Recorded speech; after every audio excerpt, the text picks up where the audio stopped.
Hello నమస్తే, నేను మీ శ్రీజ. ప్రస్తుతం మనతో పాటు ప్రముఖ వేదిక ఆస్ట్రాలజర్ సురేష్ గారు ఉన్నారు. ఆయనతో మాట్లాడు. నమస్తే సురేష్ గారు. నమస్కారం అండి శ్రీజ గారు. అక్టోబర్ మాసం కనుక మనం చూసుకున్నట్లయితే మేషరాశి వారికి ఏ విధంగా ఉండబోతుంది అంటారు? అలాగే వాళ్ళు పాటించవలసిన జాగ్రత్తలు ఏంటంటారు? అక్టోబర్ 3 నుంచి మనకి ఆశ్వేజ మాసం స్టార్ట్ అవుతుంది. ఆశ్వేజ మాసం అంటే మనకేంటి, మనకి దేవి నవరాత్రులు చాలా విశిష్టతగా ఉంటుంది. ఇదే మంత్ అక్టోబర్ ఎండ్లో కూడా మనకి దీపావళి వచ్చేస్తుంది.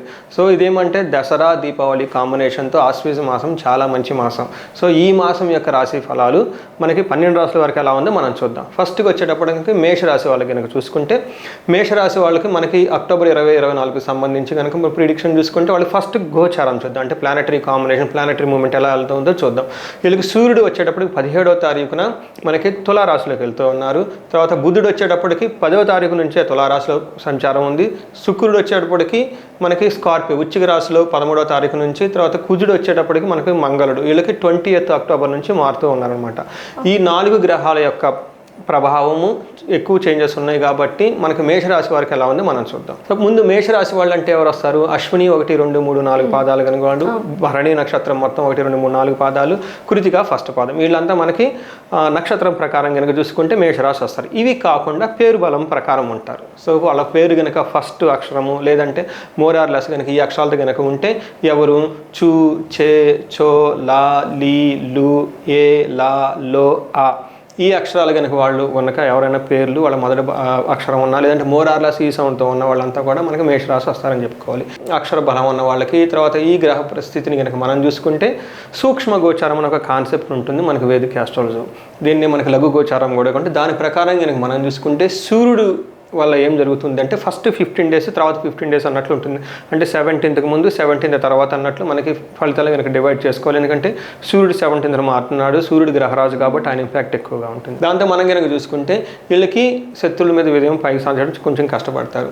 తర్వాత వీళ్ళకి అనుకున్న ధనం రాకుండా ఇబ్బంది పడే అవకాశం ఉంది. ఇది ఫస్ట్ 2 వీక్స్.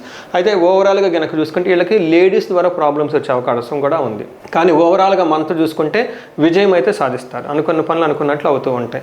నెక్స్ట్ 15 డేస్ కనుక మనం వీళ్ళకి చూసుకుంటే 17th తర్వాత ఎలా ఉంటుందంటే తీర్థయాత్రలు వెళ్ళే అవకాశం ఎక్కువగా ఉంది. దూరపు ప్రయాణాలు ఎక్కువ చేసే అవకాశం ఎక్కువగా ఉంది.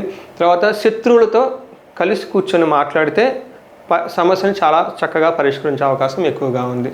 ధనం అయితే వస్తుంది వాళ్ళకి. ఫైనల్గా ఏంటంటే శత్రువుల ద్వారా కొంచెం ఎట్లయినా సరే వీళ్ళకి అపోజిషన్ వచ్చే అవకాశం ఎక్కువగా ఉంది. ఈ విధంగా మనకి ఓవరాల్గా అక్టోబర్ మంత్ అనేది ఉందన్నమాట. 17th నుంచి 27th ఈ లాస్ట్ వీక్లో లేదంటే లాస్ట్ ఎలా ఉంటుందంటే వీళ్ళకి ఇంట్లో భార్యలతో కొంచెం ప్రాబ్లం అయ్యే అవకాశం ఎక్కువగా ఉంది. సంతానానికి అనారోగ్యం కలిగే అవకాశం ఎక్కువగా ఉంది. ఉత్సాహంగా ఏదైనా పని చేయబోతుంటే ఆటంకాలు వచ్చి ప్రాబ్లం అయ్యే అవకాశం ఎక్కువగా ఉంది. తర్వాత భార్యకి హెల్త్ బాగుండదు, ప్లస్ భార్యతో కూడా గొడవలు పడే అవకాశం ఎక్కువగా ఉంది. అదే వీళ్ళకి ఫస్ట్ హౌస్లో దృష్టి ఉండటం వల్ల ఏమవుతుందంటే వీళ్ళకి శారీరకంగా కొంచెం అలసట, బాధ, మనసులో ఏదో సంకోచము, తర్వాత భోజనం టయానికి తినకపోవటము, బంధుమిత్రులతో విరోధము, ధన నష్టము, కోపము, ఆందోళన ఇవన్నీ జరిగే అవకాశాలు ఎక్కువగా ఉన్నాయి. ఇది సూర్యుని వల్ల మనకు వస్తుంది. ఈ ఎఫెక్ట్ కూడా మనం కరెక్ట్గా డేట్ల ప్రకారం చూసుకుంటే 17th నుంచి 27th మంత్లో ఎఫెక్ట్ అయ్యే అవకాశం ఎక్కువగా ఉంది. మనకి కుజుడి కనుక చూసుకుంటే వీళ్ళకి 20th మారుతూ ఉన్నారు కాబట్టి ఫస్ట్ 20 డేస్ ఒక రకంగా ఉంటుంది, తర్వాత 10 డేస్ ఇంకో రకంగా ఉంటుంది అనమాట. ఫస్ట్ 10 డేస్ కనుక మనం చూసుకుంటే వీళ్ళకి ఎలా ఉంటుందంటే వేద ఉండటం వల్ల యాక్చువల్గా 3rd హౌస్లో ఉండటం మంచిది అంటారు. కానీ వీళ్ళకి కొంచెం స్థితి కుజుని యొక్క స్థితి సరిగా అనుకూలంగా లేదు. ఎలా ఉంటుందంటే వీళ్ళకి ప్రయాణాలు చేస్తారు, నేత్రబాధలు ఎక్కువగా ఉంటాయి, తర్వాత ధన నష్టము, తర్వాత మలబద్ధకము, తర్వాత వేద వల్ల జరగటం వల్ల కోపం అధికంగా వచ్చే అవకాశం ఎక్కువగా ఉంది. నెక్స్ట్ మనకి దృష్టి ఉంటుంది. దృష్టి వచ్చేటప్పటికి 6th హౌస్లో దృష్టి ఉండటం వల్ల ఓవరాల్గా ఎలా ఉంటుందంటే వీళ్ళకి వస్త్రలాభం వస్తుంది, ధనలాభము, కీర్తి, మనసుకు సుఖం కలిగే పనులు, పుణ్యకాల్లో పార్టిసిపేట్ చేయటం, తర్వాత నూతనంగా వస్తువులు కొనటము, తర్వాత వివాదరహితంగా శత్రువులు లేకుండా ఉండటం. మన ఫస్ట్లో కూడా చెప్పుకున్న శత్రువులు ఉంటే వాళ్ళతో సామరస్యంగా కూర్చొని మాట్లాడితే వీళ్ళకి బాగుంటుంది. ఈ విషయాలని మనకు అనుకూలంగా ఉన్నాయి. అయితే వీళ్ళు కుజుని ఉన్న 20th వరకు ఉద్యోగంలో కొంచెం కూడా ఫ్రిక్షన్గా ఉండే అవకాశం ఎక్కువగా ఉంది. అయితే 20th తర్వాత కనుక మనం సిచ్యువేషన్ చూసుకుంటే ఎలా ఉంటుందంటే కొంచెం బంధువులతో వైరం కలిగేది, ఆరోగ్య భంగం, బంధువుల వల్ల చిరాకు, మిత్రుల యొక్క ద్రోహం, ఫ్రెండ్స్తో వాళ్ళతో కొంచెం కేర్ఫుల్గా ఉండాలి. వాళ్ళు మీకు ఏదో ఒక వాగ్దానం చేస్తారు, ఈ పని ఈ టైంకి చేస్తామని, ఆ టైంకి వాళ్ళు చేయకుండా మీకు హ్యాండ్ ఇచ్చే అవకాశం ఎక్కువగా ఉంది. తర్వాత ఈ హెల్త్ రిలేటెడ్ ప్రాబ్లమ్స్ వచ్చే అవకాశం ఉంది. తర్వాత వీళ్ళకి 7వ ఇంట్లో ఉండటం వల్ల మనకి ఏమవుతుందంటే బంధువులతోటి, మిత్రులతోటి, భార్యతోటి పట్టింపులు, తర్వాత పార్ట్నర్షిప్తో పంటిప్పులు వచ్చేసి ఇబ్బంది కలిగే అవకాశం ఎక్కువగా ఉంది. తర్వాత వీళ్ళకి 11 దాంట్లో దృష్టితో ఉండటం వల్ల ఎంత కష్టపడినా చివరికి విజయం మాత్రం వస్తుంది. ఈ ట్రబుల్స్ అన్నీ ఉన్నా ఫైనల్గా మనకి ఏం కావాలి, ఇంత కష్టపడి మనకు వచ్చినాక విజయం కావాలి. సో ఇంత వీళ్ళు కష్టపడి వస్తుంది. ఎలాంటి విజయం వస్తుందంటే ఫస్ట్ మంత్ ఎండ్ కల్లా వీళ్ళు ఆరోగ్యంగా బాగుంటారు, ధనలాభం ఉంటుంది, సంతోషం ఉంటుంది, బట్టలు కొనుక్కుంటారు, అనుకున్న పనులు అనుకున్న టయానికి నెరవేరుతాయి, ఆర్థికంగా లాభం ఉంటుంది, ఆరోగ్యం ఉంటుంది. తర్వాత ఇష్టమైన వస్తువులు కొనుక్కునే అవకాశం అంతా వీళ్ళకి మంత్ ఎండ్లో ఉంటుందని మనం చెప్పాలి. టోటల్గా మనకి శుక్రుడిని వచ్చేటప్పటికి మనకి భోగకారకుడు సుఖకారకుడు అని చెప్తారు. వీళ్ళకి 8వ ఇంట్లో ఉండటం వల్ల ఏమైందంటే అక్టోబర్ 30th నుంచే మహాసుఖం ఉంటుందంటే మామూలు సుఖం కాదు, హైలీ కంఫర్టబుల్గా ఉంటారు, బంధువులతో కలుస్తారు, రాజుగా పెద్ద గవర్నమెంట్ అఫీషియల్స్ని కలుస్తారు, ధనలాభం ఉంటుంది, ఆరోగ్యం ఉంటుంది, సంసార సుఖము, కీర్తి, గౌరవము అన్నీ ఉంటాయి అన్నమాట. 2nd హౌస్లో ఉండటం వల్ల గొడవలు ఉన్నప్పటికీ కానీ చక్కగా భార్య వల్ల బాగుంటారు, ఆరోగ్యం బాగుంటుంది, స్త్రీలతో ఆనందంగా గడుపుతారు, కీర్తి ఉంటుంది, శరీర సౌఖ్యం ఉంటుంది, వస్త్రలాభం ఉంటుంది, అధికంగా సో కుటుంబ వృద్ధి సుఖం అంతా ఉంటుంది. వీళ్ళకి మనకు ఏమర్థం ఏంటంటే అక్టోబర్ 1st వీక్లో కొంచెం వీళ్ళకి టఫ్గా ఉంది, అక్కడి నుంచి 13th నుంచి ఇంకంతా గ్రాడ్యువల్గా బాగుండి మంత్ ఎండ్కి ఇంకా బాగుంటుందని మనం చెప్పుకోవాలన్నమాట. గ్రహం యొక్క సంచారం వల్ల మనకి ఇంకొక కాన్సెప్ట్ కూడా ఉందండి శ్రీజ గారు. దీన్ని మనం అంగగోచారం అంటారు. అంటే నక్షత్రం వైజ్ చెప్తాను అనమాట. మేషరాశిలోనే అందరూ ఓవర్గా కాకుండా అందులో ఉన్న నక్షత్రాల గురించి మనం వివరంగా చెప్పుకుంటే ఇంకా క్లియర్ డీటెయిల్స్ వస్తుందని మన ఇన్ఫర్మేషన్. ఈ నక్షత్రం ప్రకారం చూసుకుంటే మనకి అశ్విని నక్షత్రం చూసుకున్నాం అనుకోండి, వీళ్ళకి 2 విషయాల్లో కొంచెం జాగ్రత్తగా ఉండాలి. ఒకటి హెల్త్ విషయంలో జాగ్రత్తగా ఉండాలి, రెండోది ఫైనాన్షియల్గా ఇబ్బంది పడే అవకాశం ఎక్కువగా ఉంది, గొడవలు పడే అవకాశం ఎక్కువగా ఉంది. అయితే పాజిటివ్ సైడ్లో కనుక చూసుకుంటే వీళ్ళకి ధన ప్రాప్తి, టయానికి అనుకున్న డబ్బు ఏదో విధంగా అంది చక్కగా ఉంటారు.